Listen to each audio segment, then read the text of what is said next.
please raise your right hand and repeat after me. I, Tommy Calvert Jr. I, Tommy Calvert Jr. of Bexar County, Texas, of Bexar County, Texas, being a candidate for office being a candidate for office for Bexar County Commissioners Precinct 4, for Bexar County Commissioner, Precinct 4, swear that I will support and defend the Constitution swear that I will support and defend the Constitution and the laws of the United States and the laws of the United States and the state of Texas. and the state of Texas. And I am a citizen And I am a citizen of the United States, of the United States, eligible to hold such office eligible to hold such office under the constitutions and laws of this state. under the Constitution and laws of this state.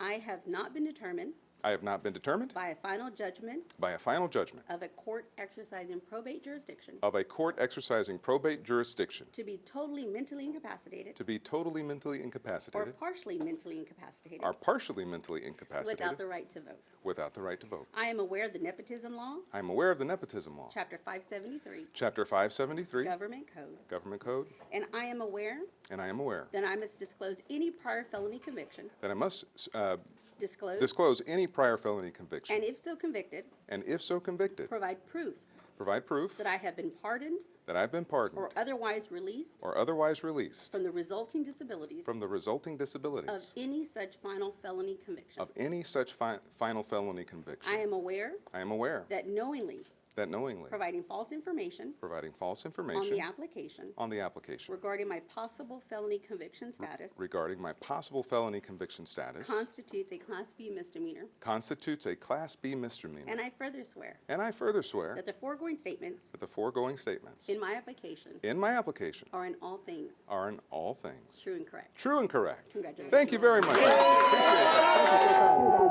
Thank you so much. Thank you very much. Thank you, guys. Thank you so much. Woo.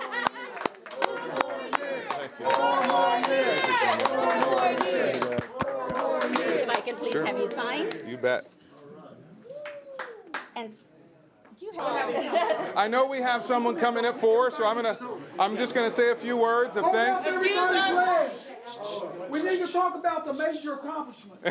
Thanks, Dad. Talk about that. First of all, I'm truly touched that all of you came. Thank you for your presence. Thank you for your support. Thank you for all of the calls and love and prayers that you've done over the years. I'm particularly grateful for both of my parents being here. It's been a trying year, right?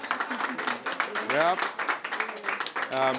Post-pandemic, we're not promised another day, and it's great to have the inspirations for my service here, and thank you all for just being amazing parents. I hit the jackpot. Y'all know I hit the jackpot when it came to parents. So,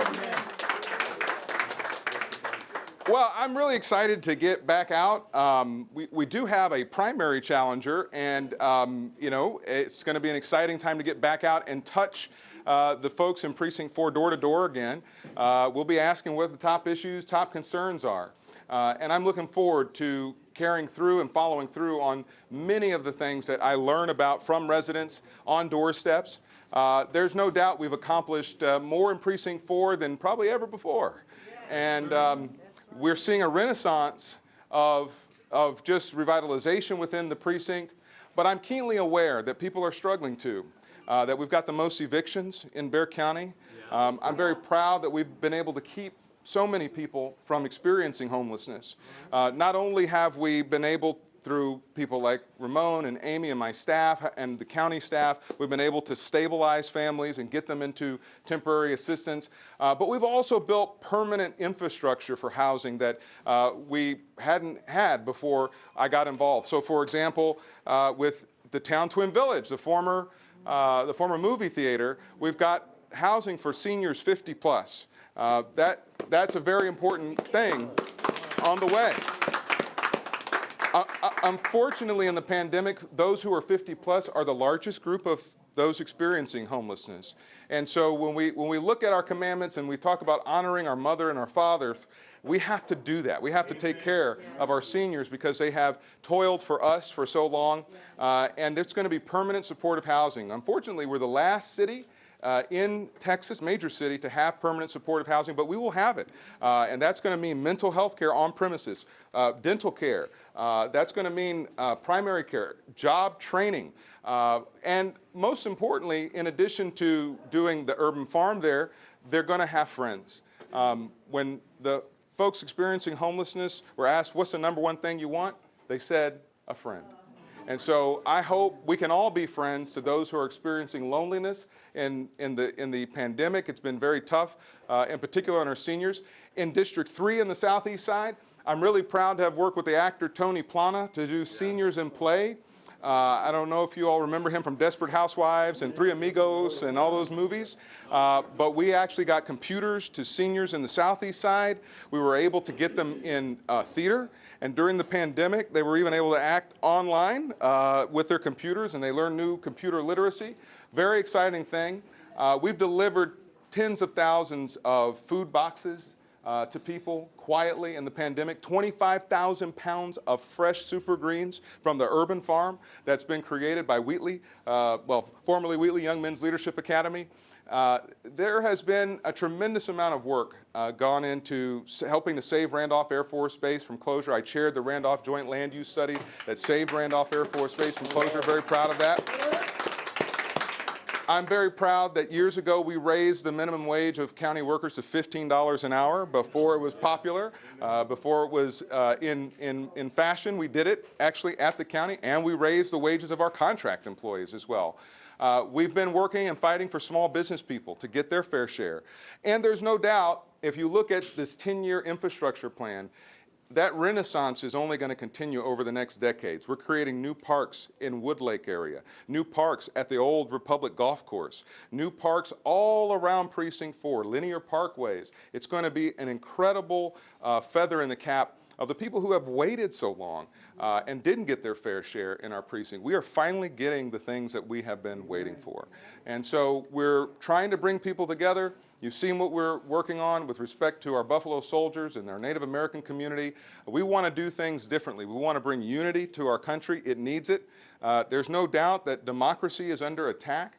And of course, I will continue to help be someone who protects democracy when that is under attack. And there is a lot of work to be done in the days ahead. We still have one of the highest adult illiteracy rates in the country. We have 25% of our adult population that reads at a 5th grade level. But I'm proud of people like Leonora Walker from Freed, who works on adult literacy every day, changing lives. She came to court and gave her scholars gave testimony about how they were able to change their lives, how they were able to get, I think one of them is working in plumbing or electrical, Yes. HVAC work, and going to college. Yeah, 3 of them in college. Yes. And so we fought for all of you on the ground on a number of occasions. We've been able to deliver to more community organizations than ever before. And it's been a diversity of folks who are getting the funds when they didn't get funds at the county before. So there's a lot to be proud of. There's still a lot of work to do. The housing bond is an incredible legacy. Mayor Taylor and I started the city's housing bond in 2017. Back then, it wasn't exactly how I wanted it, but in 2022, it will be the Calvert plan that will be on the ballot with the city council. We're going to look at over $100 million for affordable housing with the city of San Antonio. So a lot of seeds have been planted. A lot of things are growing. I still want to know what's important to you. So thank you for being here. I'm truly touched to have this incredible turnout of friends, your prayers. I will continue to need them, and thank you for all you're doing in the community. Appreciate you.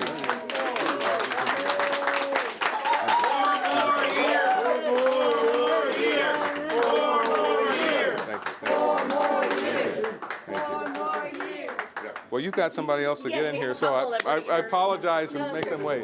Yeah, you bet, brother. You bet. Thank you, brother. Thank you, brother. Oh, yeah, we're going to go to Chris Madrid's, y'all, for a burger. So if you have time, please join us. It's right down the street on Hildebrand, yeah. Let's take a picture. Okay, great.